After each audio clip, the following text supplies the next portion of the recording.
In March 2011, a bloody struggle broke out between the Syrian army and the rebels. Hezbollah, the Iranian army, Jabhat al-Nusra, the Islamic State, and other organizations are fighting against each other. In this intense struggle, everyone has his own agenda. To date, nearly 500,000 Syrian civilians have been killed in the fighting. Many Syrian civilians have found themselves living in the middle of the violence, though they aren't involved at all in the battle. These Syrians are like our neighbors. Some of them have lived in the area since long before the fighting began, while others are displaced persons who have arrived from deep in the Golan Heights as a result of the fighting. Nearly 400 families live in tents near the border with Israel. The reality is very complex. In the Golan Heights, there are only 3 hospitals and fewer than 10 medical clinics. There's a serious shortage of medical supplies. Additionally, the education system hasn't been able to provide the Syrian children with a formal education for several years. Most homes don't have electrical infrastructure, and in the winter, there's no oil for heating. There's also a constant shortage of food. Instead of living their lives, people worry about what tomorrow will bring. When the battle is only a few miles away, there's a lack of basic necessities.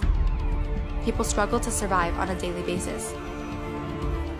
We, the IDF, along with the State of Israel, who cherish human life above all, couldn't stand witness to the violence in Syria and decided to reach out to our neighbors in the Golan Heights. On February 7, 2013, 7 wounded Syrians approached the border. IDF troops realized that they needed medical treatment and brought them to the hospitals in northern Israel. Over time, they treated more and more Syrians. They built the Tchelet Argaman Field Hospital, and when it was closed, the treatment was moved to other hospitals in northern Israel. Since that day, we have cared for more than 4,000 wounded Syrians and continue to take in wounded people almost every night. The humanitarian effort expanded further with the creation of the Good Neighbor Administration, together with internal organizations and private donors. We aren't only treating injured locals. We're providing humanitarian and medical aid, as well as improving our neighbors' living conditions. To date, almost 120 humanitarian aid operations have been carried out within the framework of Good Neighbor, including treatment of 550 wounded Syrians since 2016, 31 of whom have returned to Israel for treatment.